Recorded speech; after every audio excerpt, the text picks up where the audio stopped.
Hello everyone, welcome to my channel. I am Arjun and you are watching English with Arjun Roy. Let's begin. সিনেমায় একজন hero 10জন গুন্ডাকে একাই মেরে ফেলছেন।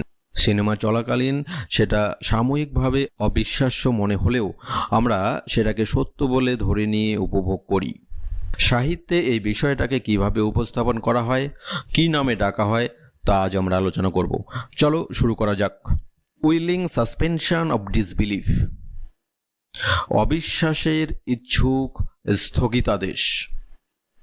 এই willing suspension of disbelieve হলো দর্শক বা পাঠকের এমন একটি মানসিক অবস্থা যেখানে তারা কোনো গল্প, নাটক বা সিনেমা বা কল্পকাহিনীর অবাস্তব বা অসম্ভব বিষয়গুলোকে সাময়িকভাবে সত্য বলে মেনে নেয়, যাতে করে তারা সেটা উপভোগ করতে পারে। তো এটাই হলো উইলিং সাসপেনশন অফ ডিসবিলিভ বা অবিশ্বাসের ইচ্ছুক স্থগিতাদেশ।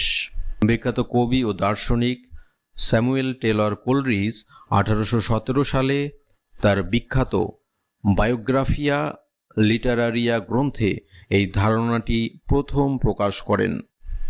এটি একটি লিটারেরি টার্ম এবং বলা ভালো ক্রিটিক্যাল লিটারেরি টার্ম।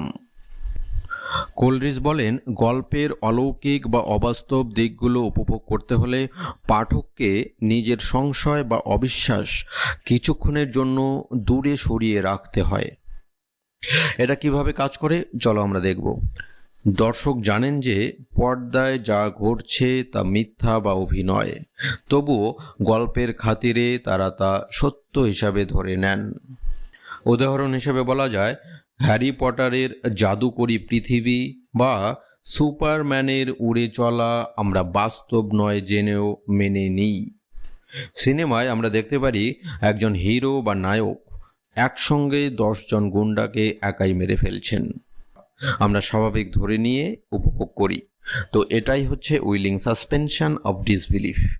খুব সংক্ষেপে বলতে গেলে, কোনো কল্পকাহিনী উপভোগ করার জন্য তার অবাস্তব উপাদানগুলোকে সাময়িকভাবে সত্য হিসাবে মেনে নেওয়ার মানসিক প্রবণতাই হলো উইলিং সাসপেনশন অফ ডিসবিলিফ।